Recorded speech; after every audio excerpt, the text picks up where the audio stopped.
We're reading in Book 4, the Book of Birth and Quest, Canto 2, the growth of the flame.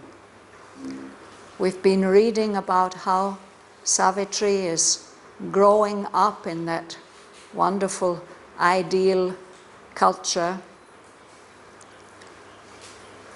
And we were reading about the many different kinds of people around her and how they responded to her. Different kinds of responses. Some who just gave themselves, offered themselves, others who wanted to have them all for herself. So he told us that she is longing for something higher. She wants to find people around her who can help in this new creation that she's dreaming of. But with all these people who are around her, he says her greater self lived sole, unclaimed within. And it is more often in dumb nature that she could feel this serene oneness. And the earth's subhuman broods, the plants and animals, they are attracted to her. They are attracted to her force. And they answered to her with the simple heart. I think that's where we stopped. Page 366, line 270. So then he gives a contrast. He says, in man, a dim, disturbing somewhat lives.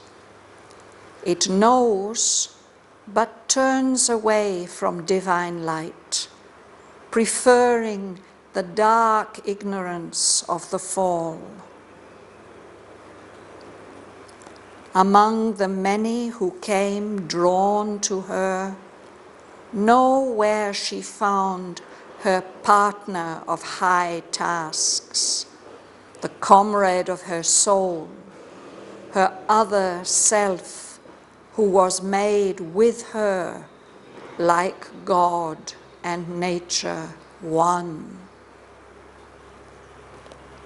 Some near approached, were touched, caught fire, then failed.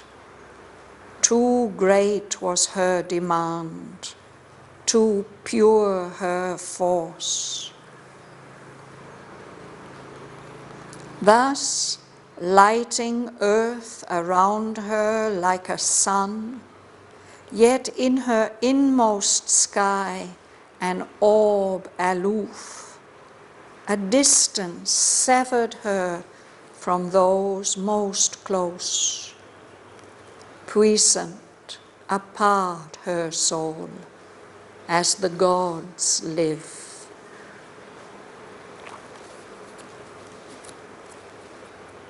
As yet unlinked with the broad human scene, in a small circle of young, eager hearts, her being's early school and closed domain, apprentice in the business of earth life, she schooled her heavenly strain to bear its touch. Content in her little garden of the gods, as blooms a flower in an unvisited place. Earth nursed, unconscious still, the inhabiting flame. Yet something deeply stirred and dimly new. There was a movement and a passionate call, a rainbow dream, a hope of golden change. Some secret wing of expectation beat. A growing sense of something new and rare and beautiful stole across the heart of time. Then a faint whisper of her touched the soil, breathed like a hidden need the soul divines.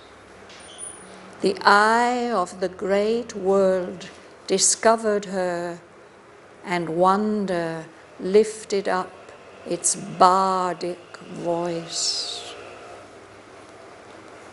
A key to a light still kept in being's cave. The sun word of an ancient mystery's sense. Her name ran murmuring on the lips of men, exalted and sweet like an inspired verse struck from the epic lyre of rumor's winds, or sung like a chanted thought by the poet Fame. But like a sacred symbols was that cult, admired, unsought, intangible to the grasp. Her beauty and flaming strength were seen afar like lightning playing with the fallen day, a glory unapproachably divine. No equal heart came close to join her heart. No transient earthly love assailed her calm. No hero passion had the strength to seize. No eyes demanded her replying eyes. I'll stop there. So we go back to line 270. Which way are we reading? Don't know. You start, Dhanalakshmi. Yeah. In man, a dim disturbing somewhat lives. It knows but turns away from divine light, preferring the dark ignorance of the fall.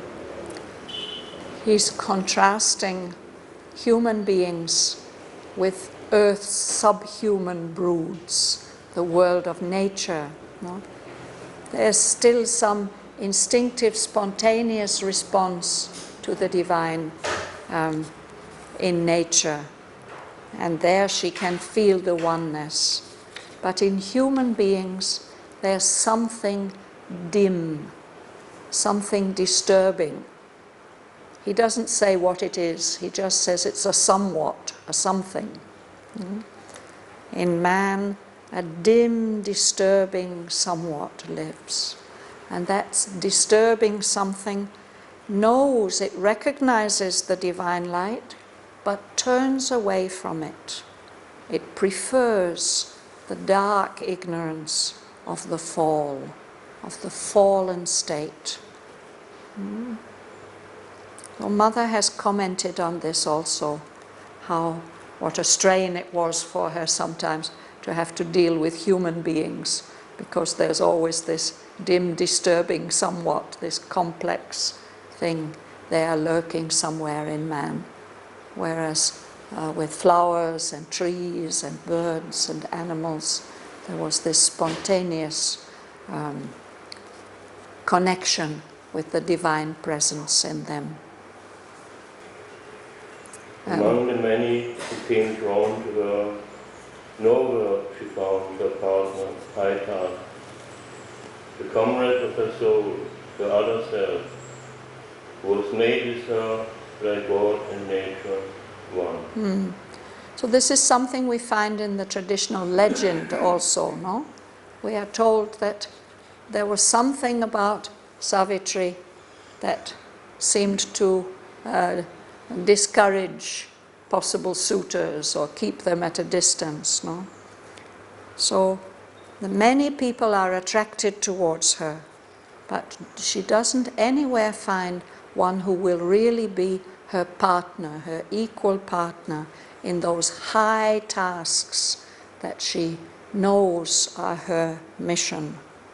She doesn't find that comrade of her soul, her other self, the other self who is really herself. Just now, Mahalingam was asking me about the two in one. So one aspect of the two who are one is God and nature. So here he says, Savitri has the emanation of the Divine Mother. There must be somewhere on earth that comrade, that other self who was made one with her, that when she was born, that partner must have been born also, because they are one. So that partner hasn't appeared yet. You read, Shiva? Some near approached, were touched, caught fire, then failed.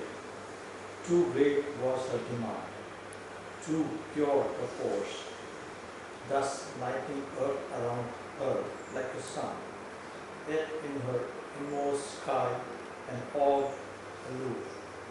A distance served her. Severed her means cut off. Severed her from those most close. Pucine apart her soul as the God lives. As the gods live, yes. So some people approached near to her, they are touched by her flame, her light, they catch fire, but then they fail, they can't keep up, because she demands too much, this purity, this touch of ether and of fire. Sri Aurobindo says it's very difficult for human nature to respond to that. No? So she lives like a sun, lighting the earth around her, but in herself, in her own inmost sky, she's aloof, she's at a distance. The sun is an orb, a globe. No? So she is like that, a sun, but at a distance. She's casting her light. There's always this distance cutting her off. To sever means to cut, to separate, even from those who are most close. So her soul is apart, powerful.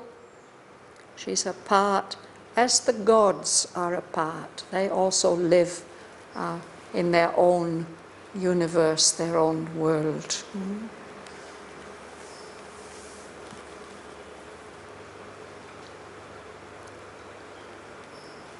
Suresh will read. Yes? As yet, only with the birth human sex, in a small circle of young pure earth, where beings rarely school on the closely human, apprentice in the business of her life. She schooled her family, straying to where its touch, content in her little garden of the world, as blooms the flower in an unvisited place. So here he's saying that she's living apart also in her palace, protected in her youth, no? So she's not yet linked with the broad human scene, with the wide world. She's living there and growing up in this small circle of young, eager hearts, other young people who are her companions. And this is her school, her early school. This is where she's growing up and learning. and it's a closed domain, it's protected. We can imagine how the princess grows up. She doesn't know all about the world, no? But she is an apprentice, she's learning. An apprentice is one who studies a trade, no? She's learning this business of earth life, how to live on earth. No? And to do that, she has to discipline herself. She has to discipline her divine part. She has to school, this means to discipline, to teach or discipline her heavenly strain, that diviner part of her, to bear the touch of the business of earth life. So, of course, we hear stories, or Mother has told stories about her childhood, how she had to learn like that to live as a human being. So there she was, content. The soul in her is receiving all this with satisfaction, with delight. There she is in that little protected garden of the gods, and she's blossoming, she's becoming mature, and she's like a flower in a place where nobody visits, nobody sees that beautiful flower blossoming. Joel. Earth nursed, unconscious still, the inhabiting flame, yet something deeply stirred and dimly knew. There was a movement and a passionate call, a rainbow dream, a hope of golden change.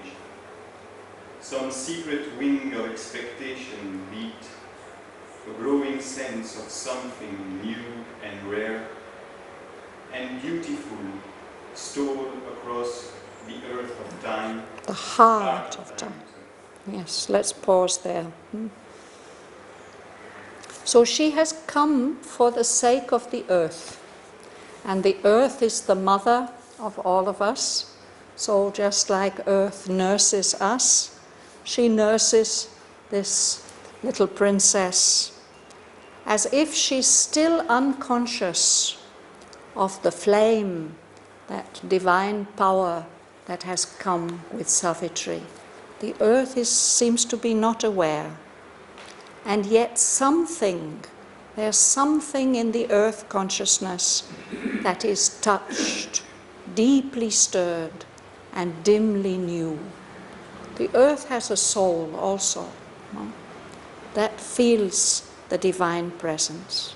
And as a result, there's some kind of change in the earth atmosphere.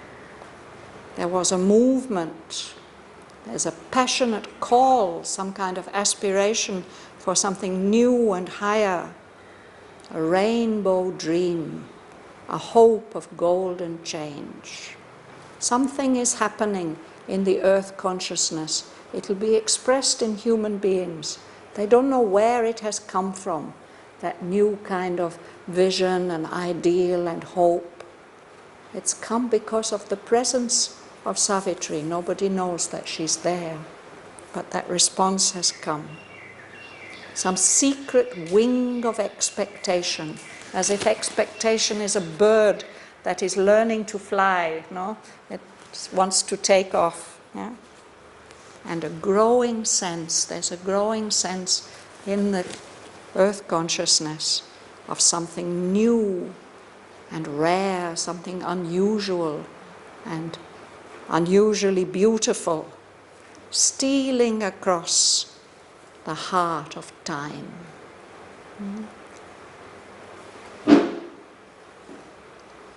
In that age, in that time when she's born, as if that's a time of awakening and hope and expectation.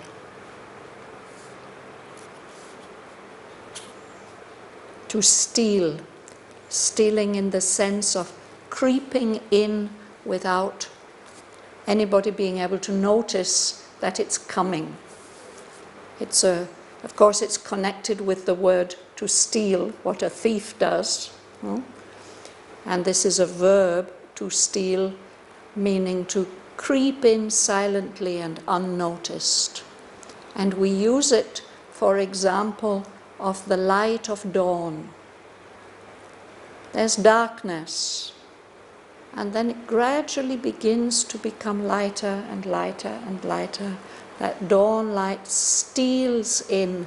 We can never exactly say the moment when it becomes day. No, it's unnoticeable, secret.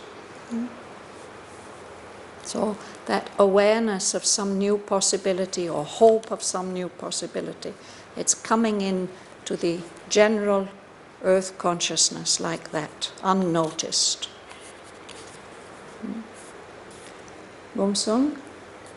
Then of pain wistful overhaul touch you the soul, breathe like a hidden name, the soul divines. The eye of the great world discovering her, and wonder lift up its body voice. So then some rumor, some whisper about Savitri, this princess, begins to circulate. First it's really very, very quiet, it's just breathed. This name, this rumor about her, breathed like a hidden need that the soul divines. I think I've mentioned this sense of the word divines. We've come across it before. It's a way, a spontaneous way of knowing without knowing how you know, to divine. No? So there are people who are called diviners. They usually they work with a stick, but they don't always need to work with a stick.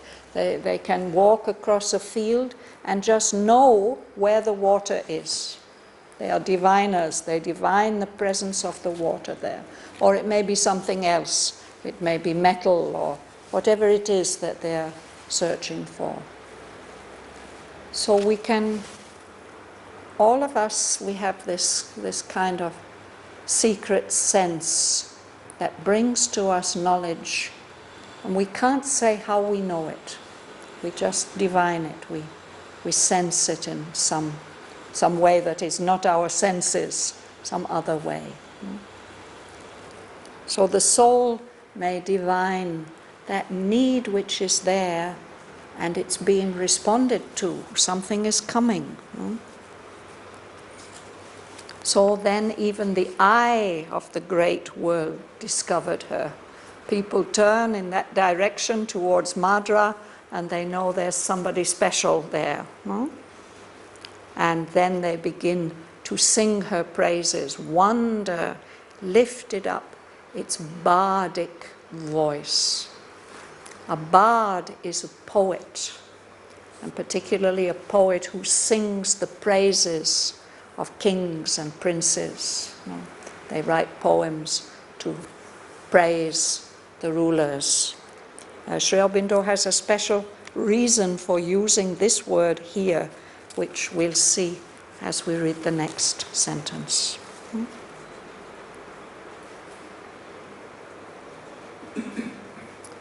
You like to read? Yes, please read.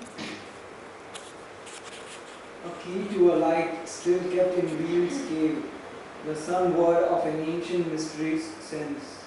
Her name ran murmuring on the lips of men, exalted and sweet like an inspired verse, struck from the epic lyre of rumor's winds, or sung like a chanted thought by the poet fame. Thank you.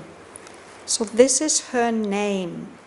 Her name ran murmuring on the lips of men. They started to say, Savitri, Savitri. You heard the name here and there.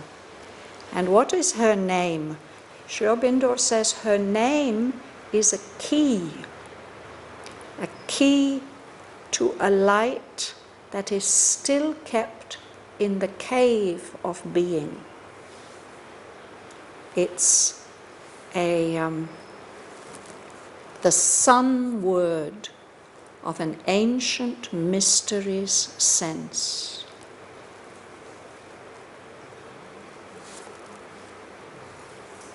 The name Savitri is in a way the key to the mystery of this poem. And not only of this poem, of all that Sri Aurobindo's expressing in this poem. He says it's an ancient mystery, a mystery in the sense of a secret knowledge, a knowledge that's understood only by a few people. And he's referring to the Vedic rishis. He says that this story, this almost fairy tale-like story about Savitri, the princess who saves her husband from death, Sri Aurobindo says this is a symbolic story. It has a deep inner meaning. And the inner meaning of the story is contained in the name Savitri. So the name Savitri has two associations, I can say. It means Savitri is one of the names of the sun. You know, in the Indian languages there are many, many names for the sun. They all have a different significance. So there's Pushan, and there's Ravi, and there's all these different names, Dinka. They all have different names, and they have different significances. So Savitri is the sun before it rises above the horizon, the pre-dawn sun. So it means it's bringing a new light. That is in the name of Savitri. She's connected with the dawn, with the coming of new knowledge, new power, new light. But there's also a goddess Savitri. And in the legend of Shraddhavan and Savitri, King Aswapati, her father, he worships this goddess Savitri for 18 years. He's wanting to have children. He wants to have 100 sons. A king should have many sons. No? This has a symbolic meaning too. It means, this is King Aswapati, he was a great rishi, and he wanted there to be at least another 100 human beings who had his knowledge that could help humanity.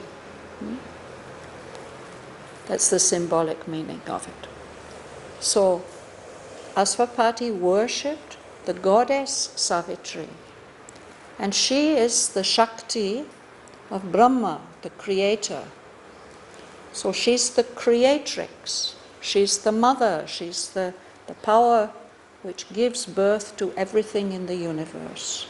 So in this poem, Sri Aurobindo has shown the Supreme Mother, the Transcendent Mother.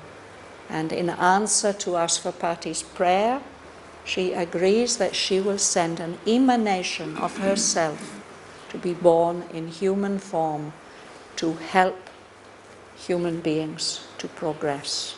In answer to Aswapati's prayer. He wanted 100 sons, but he's told, no, Brahma has said you can have this one daughter, and don't complain, because this daughter will be worth 100 sons to you. So in the story, one of the boons that she gains from death is 100 sons for her father. That's one of the gifts. So Sri Aurobindo says this is all part of the secret psychological symbolism of the Vedas. The sun is the symbol of the divine existence, energy, power, delight. It's a fact that from the physical sun comes all our physical energy. No? everything we have. Nothing would exist here on earth if we weren't in just the right relationship with the sun. So that is the divine heat and light and energy. And Savitri is bringing a new light, a new energy. And that is going to take the whole earth evolution a step forward and conquer the darkness of ignorance, conquer the grip of death. She comes to save Shraddhavan, who is the soul of each human being, and the soul of humanity, and the soul of the earth, the one who carries the truth of being in itself, but here in the material universe, it's fallen into the grip of matter, the grip of ignorance, unconsciousness, and the need to die. She's come to change that law. So her name itself is the key to a light, a new light that's still in the dark cave of existence. That sun hasn't emerged yet. It hasn't risen. It's within the cave of the unmanifest, or the cave of the unconscious. And it's her name is a sun word. It's a word expressing the sun, and it expresses the meaning, the sense of that ancient mystery that the Vedic rishis knew. So that name gets running on the lips of men, and he says it's exalted and sweet. The sound of that name is like an inspired verse, one of those mantras that the rishis heard and saw. So her name in itself is a mantra, but it's not being spoken so much by any human voice. It's an inspired verse struck from the epic lyre of rumors, winds. So when the rishis were chanting their mantras, they had a musical instrument, a lyre, and they would strike the sounds, this inspired verse, the mantra, they would chant. So here it says the lyre is like the wind that carries rumors around the earth. We never know really where a rumor comes from. It goes from mouth to mouth and ear to ear. It's like that, like the wind. Or it's sung like a chanted thought, in the same way as the rishis would chant their great inspirations. But this is being chanted by the poet Fame. Her name gets known like that, because she becomes famous.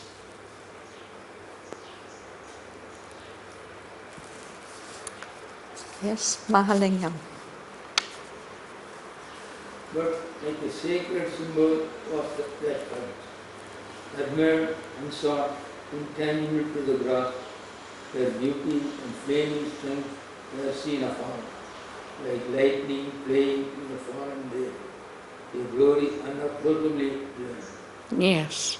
So that voice gets echoed, that name gets echoed everywhere, but that worship, that reverence that's given to the name, he says it's like the reverence that's given to a sacred symbol. It's admired, but nobody goes trying to gain that sacred symbol for themselves. If they tried, they wouldn't be able to grasp it. So her beauty and her strength are seen afar. People know about her and hear about her and see, but from a distance, in the same way that in the evening we can see the lightning on the horizon. It's beautiful, it's fantastic, but we don't try to get hold of it. How could we?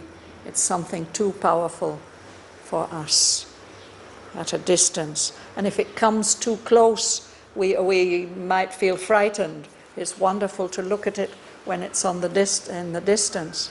But if that big storm comes, you will run away inside and want shelter. You don't want to be struck by that lightning. So she's like a glory unapproachably divine, something so divine that you can't come near to it.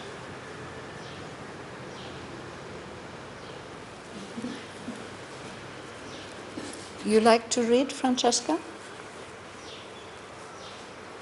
No equal heart can close to join their heart.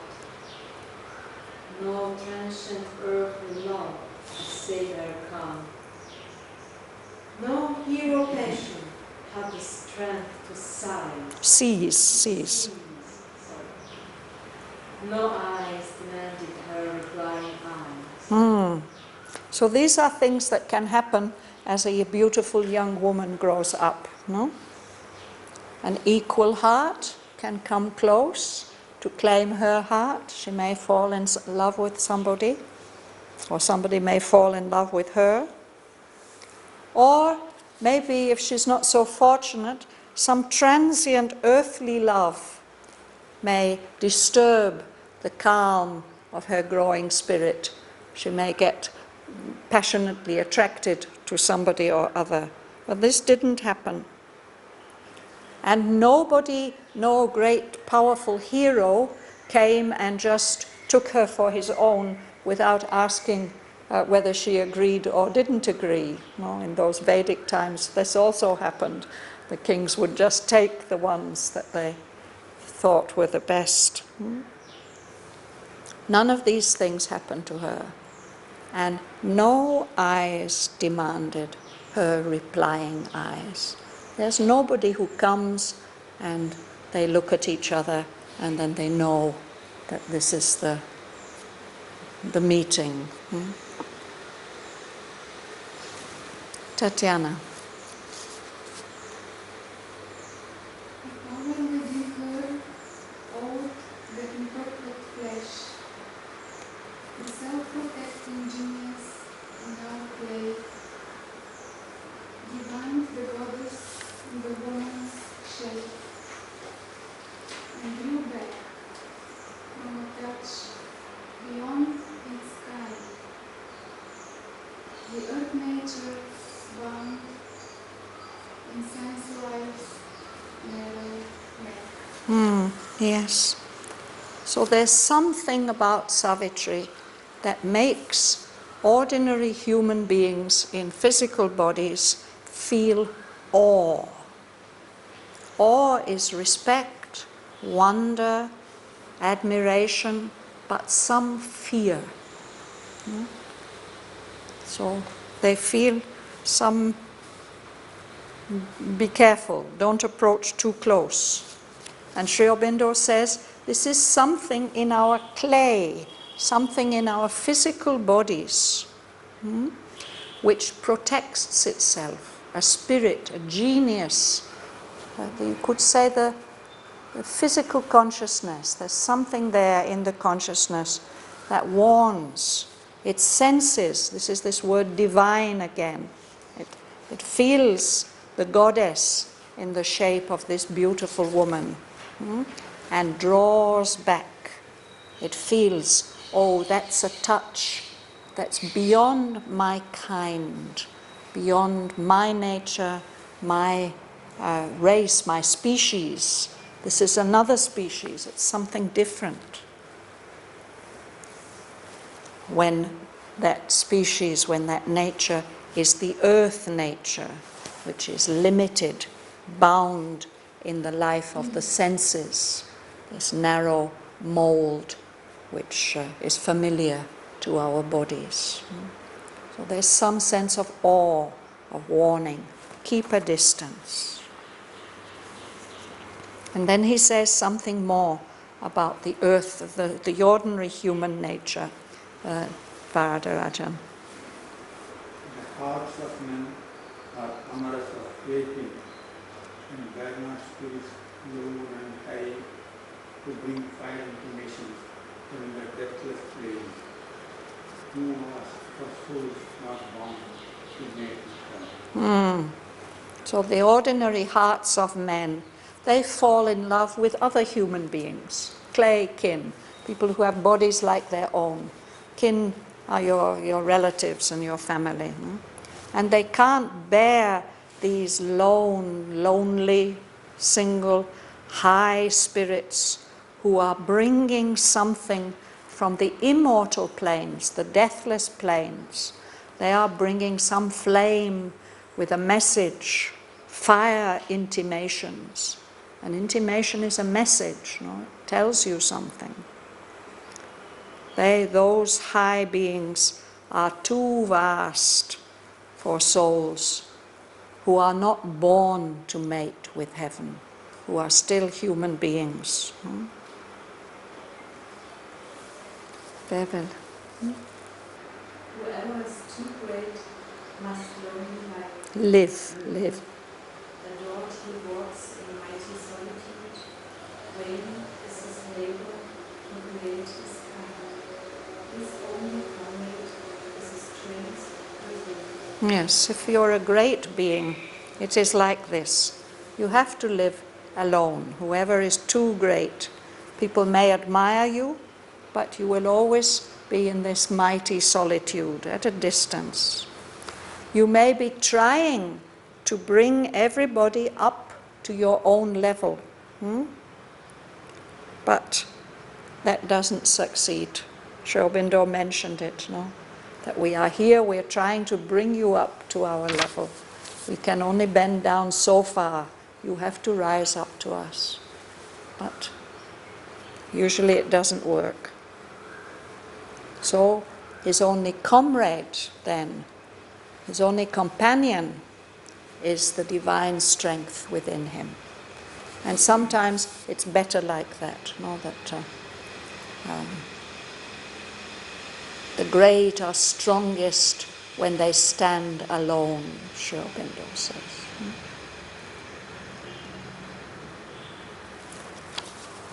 Shamala? Thus was it for a while with Savitri. All worshipped marvelingly, none dared to faint. Her mind sat high, pouring its golden beams, her heart was a crowded temple of delight. So for a time, until she meets Sattyavan, that's how it is. The only comrade is the strength within. All the people around, they are amazed, they worship her, they marvel at her, but nobody's going to come and claim her as his partner.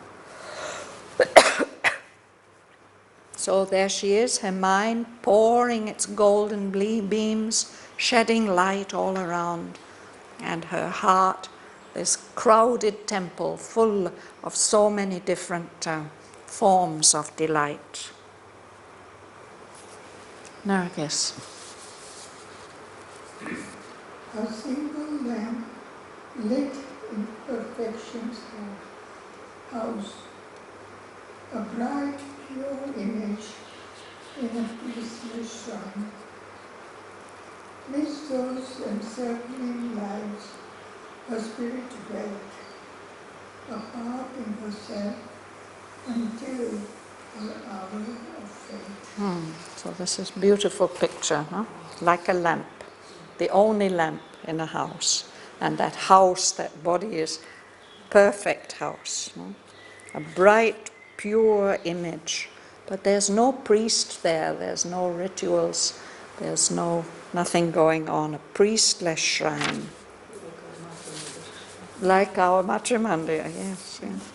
So her spirit dwells amidst all those lives, encircling lives, all the lives that are around her, but she's living apart in herself until her hour of fate, the day or the time when she has to fulfill her destiny. Now this is just a time of preparation.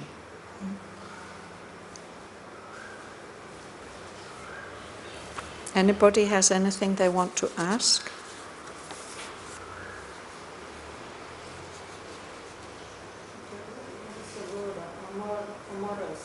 Amorous. Amor is love. So you are amorous when you feel love towards something. And then there's enamored, when you are in love with something.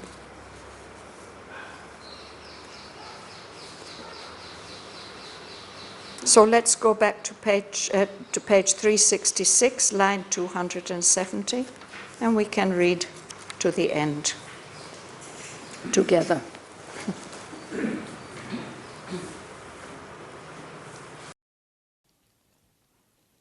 In man, a dim, disturbing somewhat lives. It knows, but turns away from divine light, preferring the dark ignorance of the fall.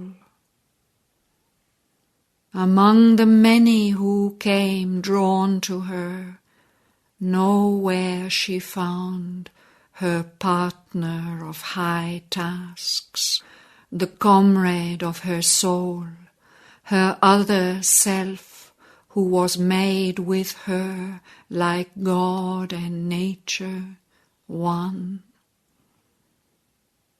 Some near approached, were touched, caught fire, then failed. Too great was her demand, too pure her force. Thus lighting earth around her like a sun, yet in her inmost sky an orb aloof, a distance severed her from those most close. Puissant, apart her soul, as the gods live. As yet unlinked with the broad human scene, in a small circle of young eager hearts, her being's early school and close domain, apprentice in the business of earth life, she schooled her heavenly strain to bear its touch, content in her little garden of the gods, as blooms a flower in an unvisited place. Earth nursed, unconscious still, the inhabiting flame. Yet something deeply stirred and dimly new. There was a movement and a passionate call, a rainbow dream, a hope of golden change. Some secret wing of expectation beat. A growing sense of something new and rare and beautiful stole across the heart of time. Then a faint whisper of her touched the soil, breathed like a hidden need the soul divines. The eye of the great world discovered her, and wonder lifted up its bardic voice. A key to a light still kept in being's cave, the sun-word of an ancient mystery's sense. Her name ran murmuring on the lips of men, exalted and sweet like an inspired verse struck from the epic lyre of rumour's winds, or sung like a chanted thought by the poet Fame. But like a sacred symbol's was that cult, admired, unsought, intangible to the grasp. Her beauty and flaming strength were seen afar, like lightning playing with the fallen day, a glory unapproachably divine. No equal heart came close to join her heart. No transient earthly love assailed her calm. No hero passion had the strength to seize. No eyes demanded her replying eyes. A power within her awed the imperfect flesh. The self-protecting genius in our clay divined the goddess in the woman's shape, and drew back from a touch beyond its kind, the earth nature bound in sense-life's narrow make. The hearts of men are amorous of clay kin, and bear not spirits lone and high, who bring fire intimations from the deathless plains, too vast for souls not born to mate with heaven. Whoever is too great must lonely live. Adored, he walks in mighty solitude. Vain is his labor to create his kind. His only comrade is the strength within. Thus was it for a while with Savitri.